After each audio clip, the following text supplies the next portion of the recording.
In fact सिर्फ limited नहीं है हिंदी हार्टलैंड, वो हम देख रहे हैं जो रुझान आ रहे हैं। राम मंदिर का इफेक्ट खुद बीजेपी आश्वस्त नहीं थी राम मंदिर को लेकर, वो बीजेपी को लग रहा था कि नहीं अब ये मुद्दा तो जनवरी में हो गया, अब इस पर वोट नहीं देगी जनता। नहीं, ये बिल्कुल गलत है कि इसका कोई इम्पैक्ट नहीं था। हमने जो एंथुसियाज्म और एनर्जी पूरे कंट्री में देखी उस वक्त जब राम मंदिर प्राण प्रतिष्ठा हो रहा था, और उस लगातार उसके बाद भी जो हम देख रहे हैं कि लाखों की तादाद में पिलग्रिम्स टूरिस्ट जो है राम मंदिर जा रहे हैं साउथ से, तो ये इम्पैक्ट को इग्नोर करना गलत बात है।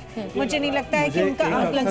अक्कू जी आ जाए फिर आपके पास। लगता है कि इस चुनाव के बाद अगर अध्ययन किया जाएगा तो दक्षिण भारत की जो सीटों में बंटवारा होगा उस पर अध्ययन किया जाएगा, फुट स्टेप चल रहे हैं उस पर अध्ययन किया जाएगा, और भविष्य में भारतीय जनता पार्टी वहाँ पर कैसे अपने कदम जमाएगी उस पर रखा। और दूसरी सबसे बड़ी बात जो है वो ये है कि मोदी का चेहरे पे अभी तक टेस्ट नहीं हुआ वहाँ, तो वो जो स्टेट लेवल पे टेस्ट होना होगा वो बहुत जरूरी। जैसे कि पंजाब में जब सब पार्टियां रद्द कर दी गई तो आम आदमी पार्टी आई, उसी तरीके से दक्षिण में अब वो स्थिति धीरे धीरे बनने लगी है कि भारतीय जनता पार्टी वहां कब किसी भी दिन सरकार में। अरे भाई नहीं, मुझे अरे अनुराग जी मुझे तो बोलने दीजिए, मुझे ये तो बड़ा अन्याय चल रहा है। बहुत मतलब इतनी मुझे सहानुभूति होती है, कोई बोलने नहीं देता, सबसे ज्यादा अन्याय शहजाद के साथ हो जाता है। शहजाद चलिए आपके साथ अन्याय नहीं होने आपने तो लगातार प्रयास किया, उसके बावजूद भी ये नतीजे है, तो मुझे बोलने तो दीजिए। मैंने प्रयास किया, मैंने कब कांग्रेस पार्टी ज्वाइन कर लिया, विपक्ष गठबंधन का मैं हिस्सा हो गई, ये तो आपने मुझे नई सूचना दी, धन्यवाद। अब सुनने का धैर्य भी रखिए, आप पार्टी मत बनिए, आप जो पत्रकार बने। मैं तो पत्रकार ही हूं, मेरा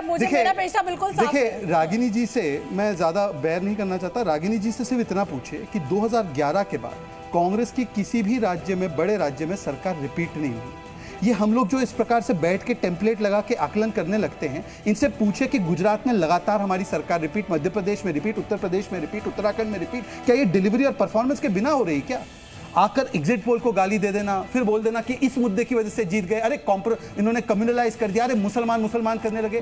मुझे लगता है मुझे 10 सेकंड पर बात करने लगे। एग्जैक्टली, वो तो 4 तारीख की भूमिका बना रहे हैं। आपके शो का इस्तेमाल 4 तारीख की भूमिका बनाने के लिए हो रहा है। इसलिए आज हमको यह भी पूछना चाहिए कि क्या कांग्रेस पार्टी, जो इसे कहते हैं इंग्लिश में, is it willing to wake up and smell the coffee, कि उनका नेतृत्व बार बार राहुल गांधी में इन्वेस्ट करता है। एक सवाल 1 घंटे में हमने नहीं पूछा है कि नेतृत्व का क्या परफॉर्मेंस है राहुल गांधी का। मैं आपसे नहीं पूछ रहा, मैं आपसे नहीं कह रहा, मैं कह रहा हूं कि क्या ईमानदारी से आकलन करने को तैयार है रागिनी जी?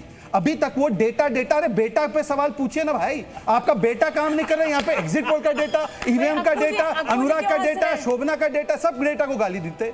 बताइए अक्कू जी, आप बहुत हंस रहे हैं, आप जवाब दे दीजिए। नहीं, आपके पास आए। एक तो बहुत अच्छा इन्होंने शहजाद ने डेटा और बेटा कहा है, इसलिए एक नया तर्क इन्होंने ढूंढ लिया है। दूसरा, ये राहुल गांधी की क्यों चिंता कर रहे हैं? राहुल गांधी की चिंता जिसको करनी चाहिए वो करेगी। ठीक है, रागिनी नायक से जवाब। अभी भी हम लोग ये कैसे बेटा और बेटा का जिक्र यहाँ पर देखिए शोभना जी, मैं 10 सेकंड केवल लेना चाहता हूँ। अभी प्रॉब्लम ये है कि अभी भी 10 सेकंड और शहजाद कुछ कहना चाहते हैं, फिर आप जी। मुझे राहुल गांधी की चिंता नहीं है। अभी भी हम लोग जो डिस्कशन कर रहे हैं कि एग्जिट पोल जो है वो ठीक नहीं, हम राहुल गांधी, कांग्रेस पार्टी और बीजेपी के नेतृत्व पर चर्चा नहीं कर रहे कि किसकी नेतृत्व सफल हुई और किसका नेतृत्व फेल हुआ। इस पर चर्चा होनी चाहिए ना। ठीक है रागिनी जी, किसका नेतृत्व पास, किसका नेतृत्व फेल? तुम क्या बता रहे? शोभना, ये कहा जाता है अति का भला न बोलना, अति की भली न चूप, अति का भला न बरसना, अति की भली न धूप। तो नतीजा आया नहीं, गांव बसानी, लुटेरे पहले आ गए, ये पहले शुरू हो गए। अब बताइए, लुटेरे बोलेंगे तो ठीक है। अरे भाई, लुटेरों की जमात में आप बैठे भाई। अली बाबा और 40 चोर का गठबंधन है, जन्मजात लुटेरे हैं। आपके गठबंधन में जन्मजात चारा चोरी करने वाले लुटेरे हैं, आपके गठबंधन में शराब चोरी करने वाले लुटेरे हैं, टोटी तक को नहीं छोड़ा। जन्मजात चोर बैठे हैं आपके यहाँ पे, आपके यहाँ पर जन्मजात चोर बैठे हैं। मैं कोई लुटेरा नहीं हूँ। संयम बरतने की मैं सलाह दूंगा। जन्मजात लुटेरे कम से कम ना बोले। देखिए नया आंकड़ा देख लीजिए, हिमाचल प्रदेश 3 से 4 सीट यहाँ पर